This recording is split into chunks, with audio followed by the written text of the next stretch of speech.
Hello, welcome to Cinema Savvy. I'm Chris, and we are back with yet another Tenet speculation, theory, analysis video.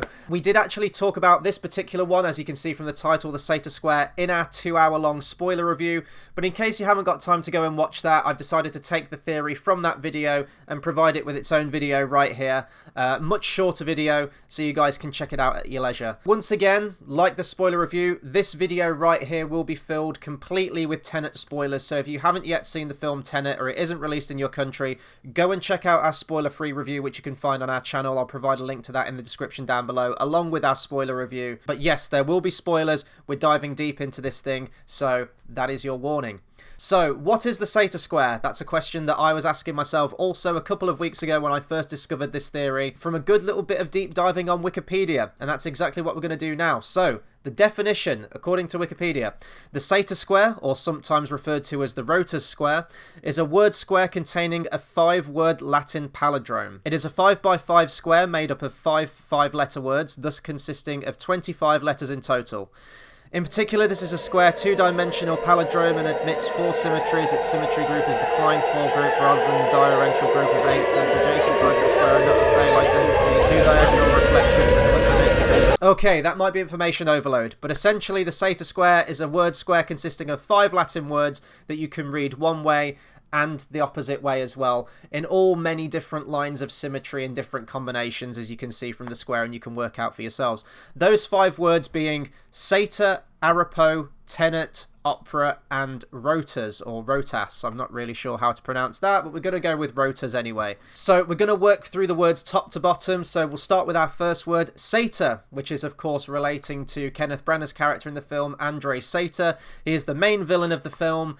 And there is a definition. All of these Latin words obviously have definitions, and I'm going to read a few of the definitions down now as to what the name means and how that could correspond to his character in the film in particular.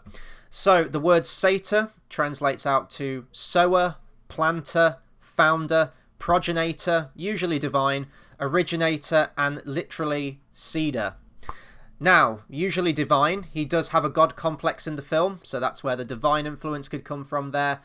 And also the fact of seeder, or founding something, or planting something. He essentially has this whole thing orchestrated, and he has been planting things in time. He has been setting things up. He's been corresponding with people in the far future in order to get things inverted to make his master plan happen. So it all does kind of really start from him in this way. So therefore, those definitions can be tied to his particular character in the film.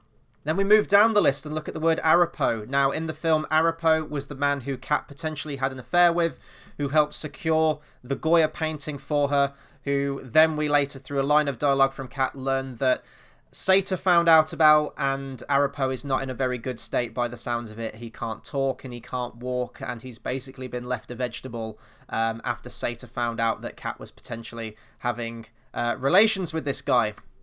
And again, has many definitions. Now, the origin is unknown of this word. Apparently, it's likely a proper name, and it's potentially Egyptian in origin, relating to the child god Horus in Egyptian, which was later adopted by the Greeks and was repurposed as Harpocrates, which the Greeks and the Romans dubbed as the god of silence and secrets.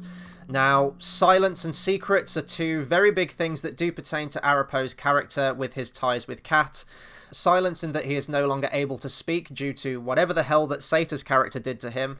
And secrets, obviously the Goya painting being a fake, working very much in the background out of Sator's gaze, or so he thought. So those can relate to that as well. But also very interestingly here, it relates to Greek mythology too. And we know that Christopher Nolan's no stranger to Greek mythology. The character Ariadne, for example, does have ties to Greek mythology. So I'm just going to read this right here again. This is off Wikipedia. One of the tale relates to the story about the Greek gods. Aphrodite gave a rose to her son, Eros, the god of love. He, in turn, gave it to Harpocrates to ensure that his mother's indiscretions were kept under wraps. So, mother's indiscretions, Kat's indiscretions, her having an affair with this Arepo guy behind Sator's back. It's more of a tenuous link, I don't know. Again, if you think I'm reaching, do let me know, but I do think it's all there, and this was clearly inspiration for Christopher Nolan for this film. We then move down. Tenet. A word that really needs no introduction. It's the goddamn name of the film. It's the name of the company from the film. And again, does have a translation. So the translation of Tenet is to hold or to keep, to comprehend, possess, master, preserve, or sustain. I think we need to zero in on those two final words there, preserve and sustain. That's precisely what Tenet as an organisation, as a secret organisation, is trying to do. It's trying to preserve and sustain the world. There is a line from the film, which I'm forgetting right now, where they said we're basically saving the world from people that don't know it needs to be saved. They're working very much in the shadows to sustain the world for us and to make sure that this technology doesn't fall into enemy hands. That's pretty self-explanatory, that one. I think there's not much to really read into that one. The next word we move down is opera. Now, opera, the word itself, does have translations. You have it translating out to words such as work, care, aid, labour, service, effort, trouble. But I think this word's very self-explanatory. This is where the film opens up. It opens with the Kiev opera siege, and that sort of springboards us off into the rest of the film with the opening scene being set in an opera house. So that's a very easy word there. And our final word as we hit the bottom of the Sator Square is rotas. Now, rotas was a word that I knew where all the other words were in the film, but I was really struggling to remember where Rotas was. But Rotas is actually the name of Sator's security at the free ports in Oslo. You can see it above the doorways. You can see it on some uniforms, I believe, as well. You can see it ultimately dotted all around the free ports. So a nice little reference thrown into the movie there to complete the Sator Square.